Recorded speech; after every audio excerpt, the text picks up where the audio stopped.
Nous avons sur ce panel aussi les représentants de 3 producteurs privés qui sont actifs en Afrique. Donc maintenant, nous voulons nous tourner vers eux. Et nous avons parmi nous Ahmed Nakouch, qui est le directeur général de Nareva, un des plus importants producteurs d'énergie au Maroc. Et vous êtes également présent dans la production grâce au charbon, mais vous utilisez aussi le vent et le solaire, donc vous couvrez aussi bien les énergies fossiles que les énergies renouvelables. Donc maintenant, face à la baisse du prix du pétrole, est-ce que ça change la donne au niveau de la compétition entre les différentes sources d'énergie? Oui. D'abord, je rejoins Salif Siferi pour féliciter le Tijari Wafa Bank pour cette initiative, de nous avoir donné l'opportunité d'être présent dans ce panel. Pour répondre à votre question, en fait, je pense qu'il y a 3 niveaux de réponse. La première, c'est que bien malin celui qui est capable de prévoir le prix du baril dans quelques mois, voire quelques années.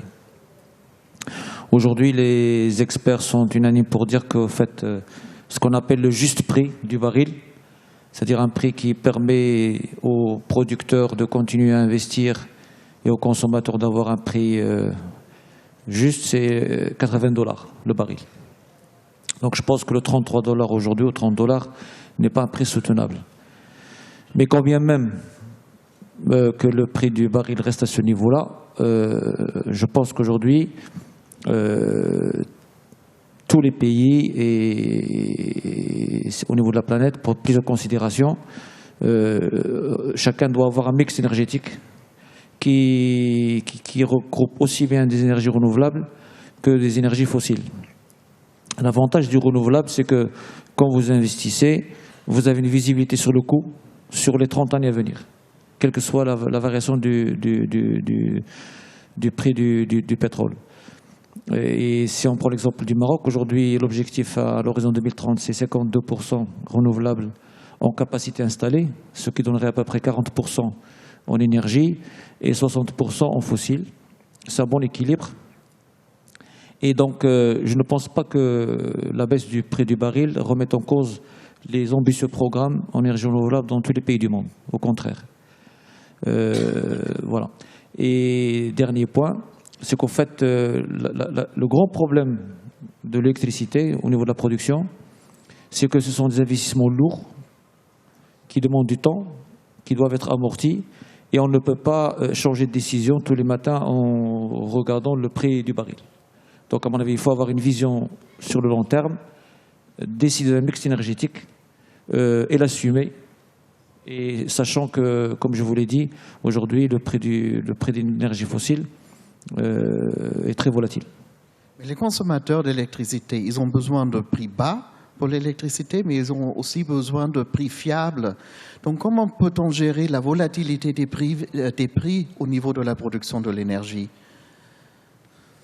Au fait, si vous prenez le renouvelable, comme je vous ai dit, ils ont de la visibilité. Et aujourd'hui, le renouvelable est de plus en plus compétitif.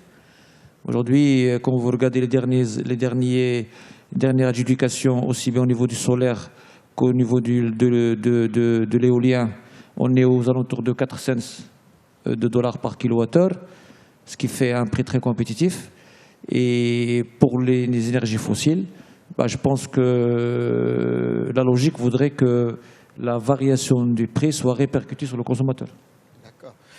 Donc toujours selon la Banque mondiale, ces 20 dernières années, 600 millions de dollars ont été investis chaque année dans le secteur électrique par les acteurs privés et le même montant chaque année par les acteurs publics. Monsieur Frédéric Mondo, vous êtes directeur général de Globelec, un autre producteur d'électricité en Afrique. Vous êtes basé au Cameroun, mais le groupe est présent dans 27 pays en Afrique. J'ai vu, vous avez créé depuis votre création en 2002 14 000 mégawatts. Donc je voudrais vous poser la question, quel est à votre avis le partage de rôle le plus approprié entre le public et le privé? Comment peut-on gérer ce partenariat, comment peut-on attirer les capitaux privés tout en utilisant des capitaux publics? Alors, merci de me donner l'opportunité d'intervenir ici. Avant d'entrer principalement dans votre question, je voudrais d'abord préciser le cadre, le pilier qui vont diriger ma réponse. Il y a d'abord celui du groupe Globelec.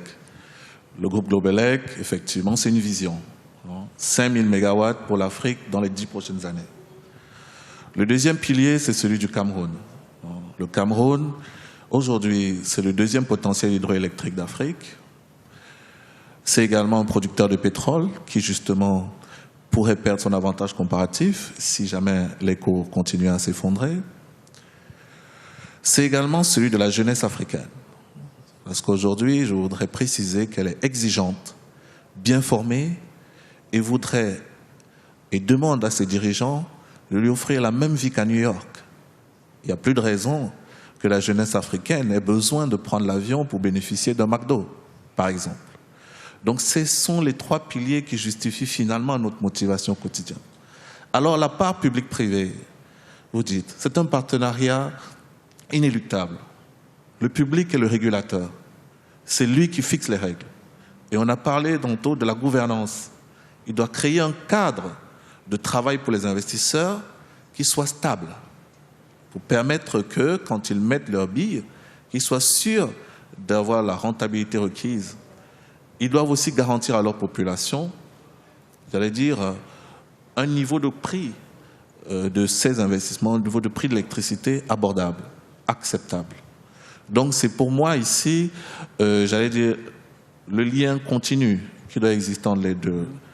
Donc le privé, lui, il y a certes cette responsabilité morale de dire que nous devons apporter l'électricité à l'Afrique, mais il y a la nécessité de créer le cadre pour que ces investissements restent rentables dans cette vision humaniste, si je puis dire, nécessaire. En même temps, les gouvernements doivent assurer la cohésion sociale. Et soyons clairs, lorsqu'il y a un conflit d'intérêts entre les intérêts des consommateurs qui réclament des prix bas et les intérêts des investisseurs privés qui demandent donc un rendement acceptable, comment peut-on gérer ce conflit ? Bon, il y a généralement une péréquation qui est requise des gouvernements. Mais en réalité, c'est très important de trouver le juste prix. Parce que vous savez, le point basique de l'économie dit que le prix, c'est la rencontre entre l'offre et la demande. Et si jamais ce prix n'est pas le juste prix, la pénurie se crée. Donc, les gouvernements doivent être capables, parfois, de subventionner. Je dirais le moins possible, parce que généralement, ce n'est pas soutenable à long terme. Vous voyez, si les pays qui se basaient sur des revenus du pétrole aujourd'hui sont dans l'impossibilité de soutenir cette politique de subvention. Donc, même si au départ, il y a la notion de subvention, mon avis, la réponse est globale. Il faut que le développement arrive au-delà de l'électricité. Il faut que le pouvoir d'achat puisse augmenter pour que finalement les populations soient capables de couvrir le coût de l'électricité. Donc c'est cette responsabilité globale, la gouvernance, la nécessité de plans de développement à long terme. Pour mon pays, par exemple, qui a fixé un cap à 2035 pour l'émergence, tous les Africains doivent avoir des plans clairs pour pouvoir mettre en œuvre un développement pour rendre les populations capables de payer pour le service rendu. Merci pour cet éclairage. Il y a la demande, mais il y a aussi une demande solvable. Monsieur Bensasson, vous êtes directeur Afrique du groupe Engie depuis le début de l'année. Pour beaucoup d'entre vous, si vous n'êtes pas familier avec le nom de Engie, c'est l'ancienne société GDF Suez, donc un des plus grands producteurs d'électricité dans le monde. Et puis la presse avait titré autour de votre nomination et la stratégie Afrique du groupe Engie, Engie se réveille enfin en Afrique. Donc, est-ce que vous voyez une demande suffisamment solvable pour justifier une expansion aussi pointue en Afrique ? Merci beaucoup et merci à nos organisateurs de nous avoir invités à cette formidable conférence. Bonjour à toutes, bonjour à tous. Oui, Engie à travers le monde, c'est 120 000 mégawatts, donc c'est en ordre de grandeur à peu près la puissance électrique installée en Afrique, ce qui est 160 000 mégawatts. Aujourd'hui, Engie veut accélérer en Afrique. Nous avons d'ores et déjà 3 000 mégawatts à la fois au Maroc et en Afrique du Sud, et en partenariat avec Nareva ici au Maroc. Nous en sommes très heureux, mais nous voulons aller plus loin pour satisfaire une demande. Hier, effectivement, le président Al-Khattani dressait un tableau très pertinent de la macroéconomie. On se plaint beaucoup qu'il n'y a pas assez de demande.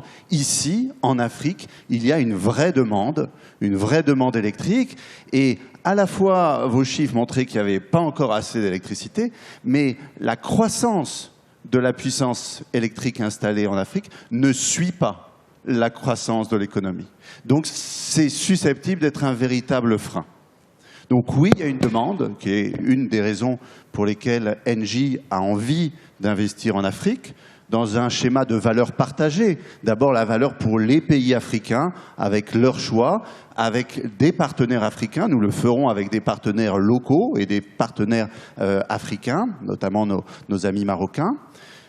Valeur partagée, demande. Et puis une série de raisons de croire que oui, cette demande, il est possible de la satisfaire. Et j'en citerai 3. La première, c'est qu'à travers l'Afrique, on voit des modèles de gouvernance qui s'installent et qui sont parfois extrêmement pertinents.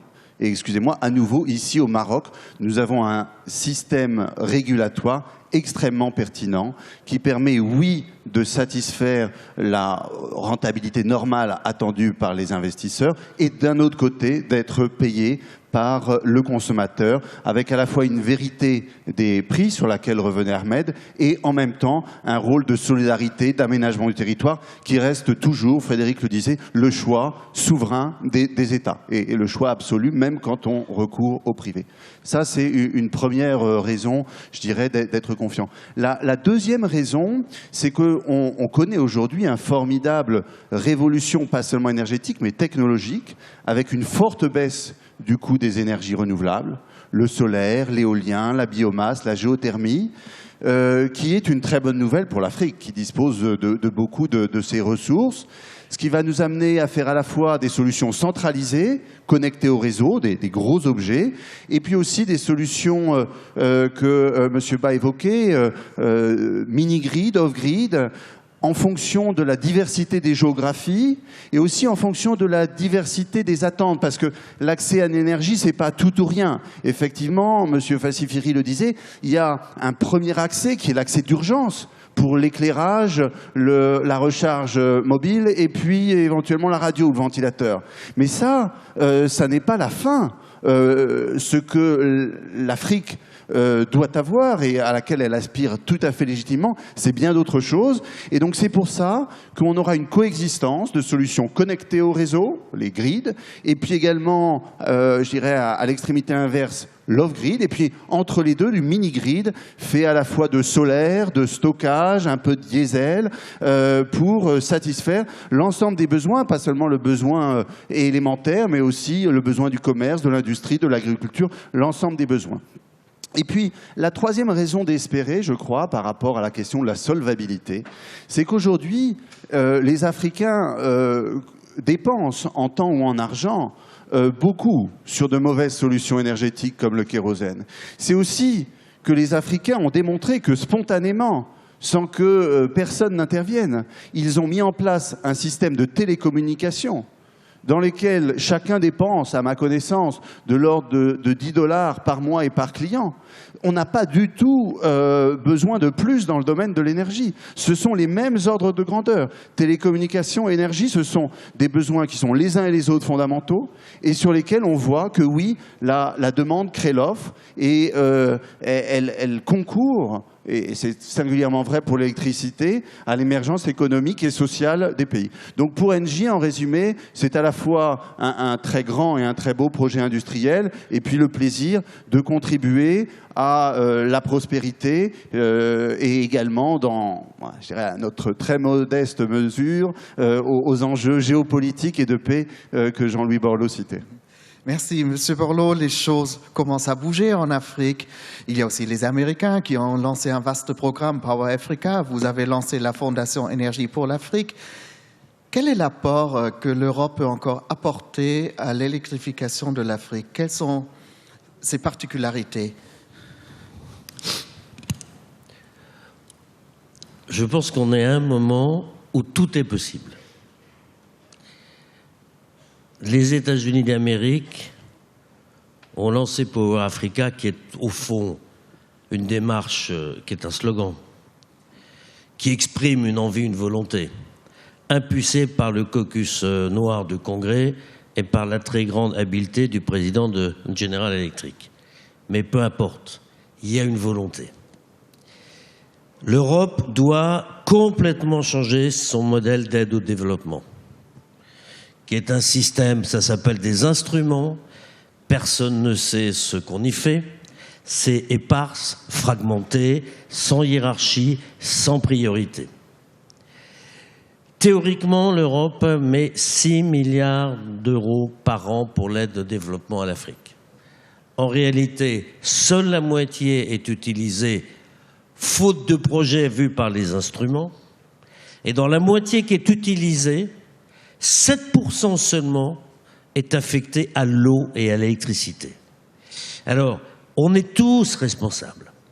Ça a été de l'aide au développement que je qualifierais de l'époque de la bonne conscience à la Biafraise.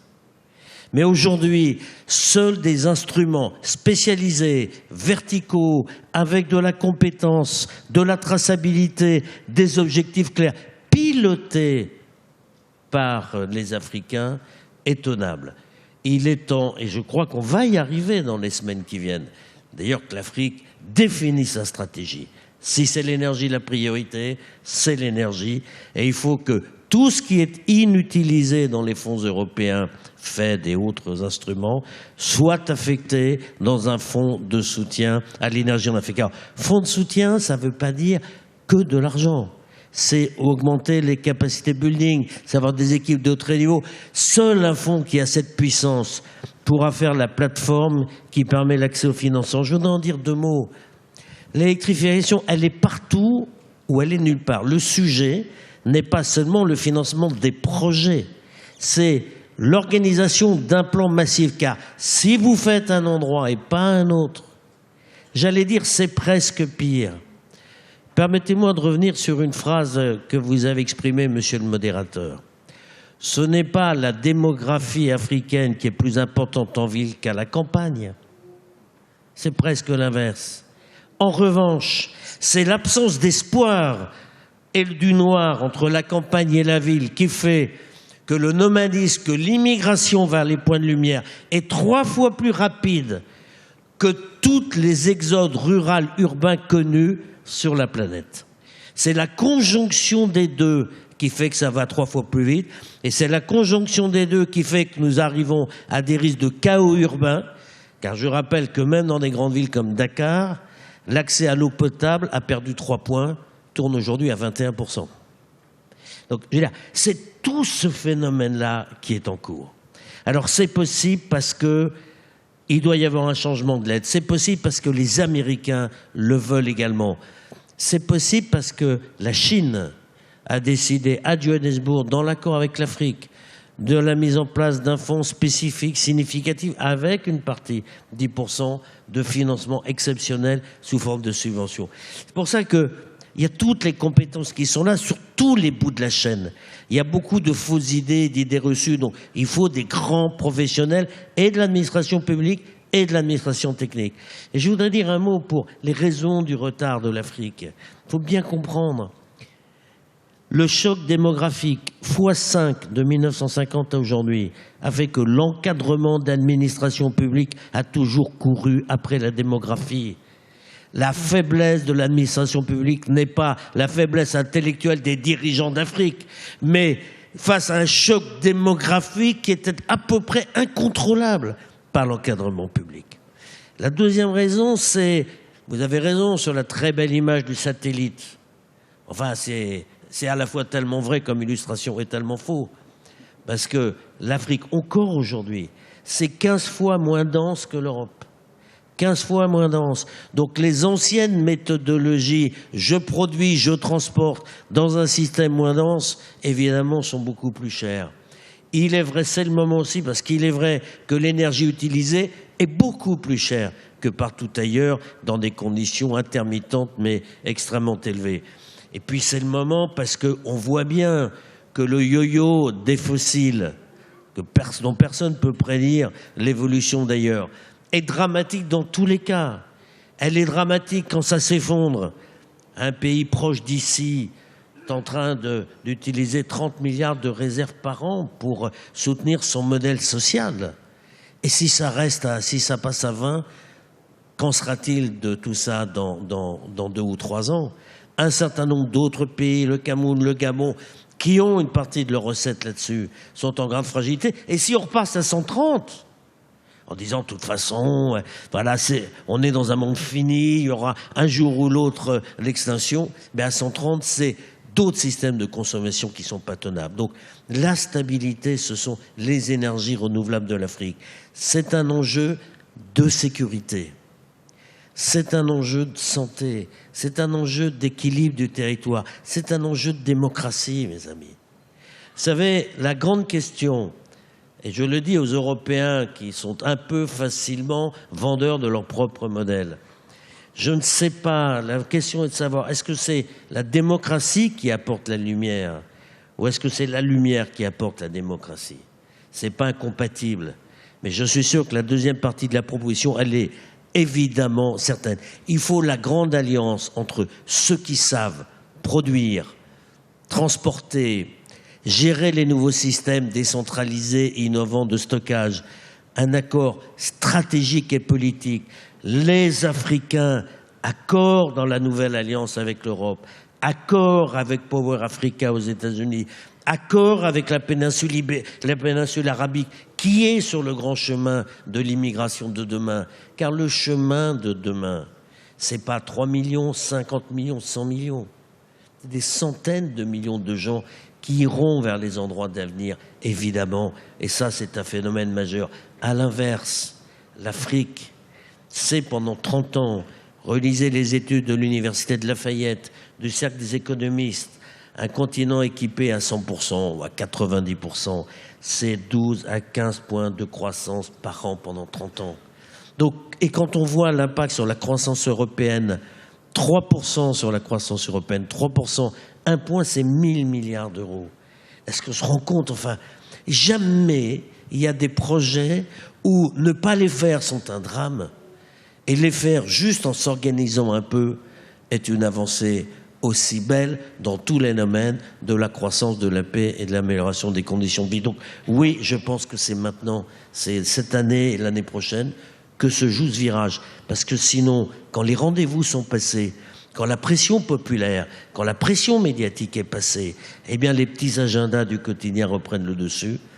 Et on peut arriver à des catastrophes. La paix et la guerre, c'est les enfants de la géographie, de la démographie et des prévisions. C'est pour ça, Monsieur le Président, que votre séance de Casablanca est extrêmement importante. Et c'est pour ça que je suis heureux que les ministres du gouvernement étaient là hier et que des anciens ministres aussi influents soient encore présents aujourd'hui.